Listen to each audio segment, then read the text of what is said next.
hiwaga na nagmumula sa Diyos. Dahil ang araw kayong lahat ay kanyang pinagpapala. Tunay na naroon ang kanyang presensya. Kayo man ay hindi nawawala sa amin. At ako ang nagiging daluyan ng inyong mga biyaya, pagpapala ng kagalakan, kapayapaan, paalala, at mga himala na hindi ninyo inaasahan. At ito'y nagaganap ng buong kababaan ng kalooban habang ginaganap ninyo ang mga mahalagang ipinag-uutos sa Diyos magpakailanman. Ang aking mga bunga ay taglay-taglay na ng bawat isa. At ito naman ay patuloy na pinalalago ng Diyos sa inyong mga buhay. Ito rin ang inyong binibitbit.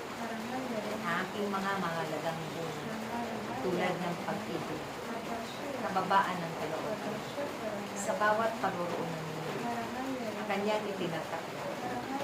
Dahil ito ay aking pinangangalagaan sa inyong puso at kalooban hanggang sa kayo'y mapanuto. Maging gawi ito na ganapin sa araw-araw ng inyong mga buhay. Dahil ang mga mabubuting bagay na iyan ay nagmumula sa Diyos. Kaya iyan ang nararapat na lagi ninyong ibahagi, ganapin, magpakailanman sa inyong mga buhay. Huwag ninyong kaliligtaan ang inyong mga pinanumpaan at pinangako sa Diyos. Ang inyong mga pagbabayad po. Dahil kailanman kayong lahat ay takla na sa mga panahon na kayo ang magiging daluyan ng biyaya ng inyong mga kapwa. Kaya't sa pangangalaga sa bawat isa, sa pag-iibig at pag-unawaan, paggagalangan at pagpapakawalan, ganun din ang pagmamalasakit, pag-uulugan.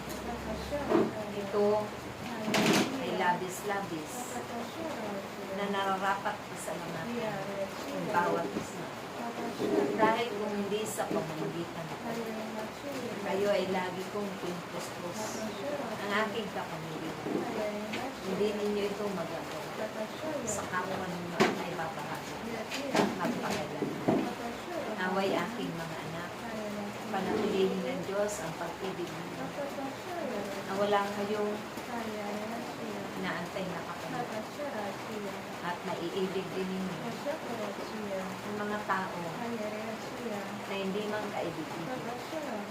Apapatawad ninyo ang mga nakakasakit ng inyong mga kalooban.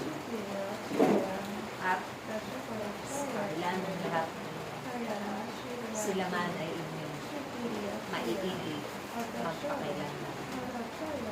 Naroroon ang mga biyaya ng Diyos sa inyong mga pagsunod at katapatan, katotohanan sa paglilingkod sa araw-araw ninyong pagkain.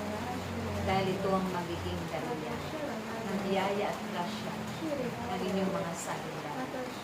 Ito rin ang narapat ay pamana ninyo na kabutihan ng Diyos magpakailanman kanino man nakapwa ninyo at laging ipapalaganap sa sanglibutan. Kaya't aking mga anak, kung ang kagalakan ay laging nasa sa inyo, gaano man kayo nahihirapang kuminsan sa mga nararanasan mo, mga sulirin at pagsubok sa inyong mga buhay. Nawala na ang mga pangamba ninyo at at mga alalahanin dahil sa pag-ibig ng Diyos at sa tulong ko na kayong lahat ay gagaan ang lahat ng inyong pasanin sa sakit. Naway aking mga anak, ang pagkakaisa ay huwag ninyong iwawagi.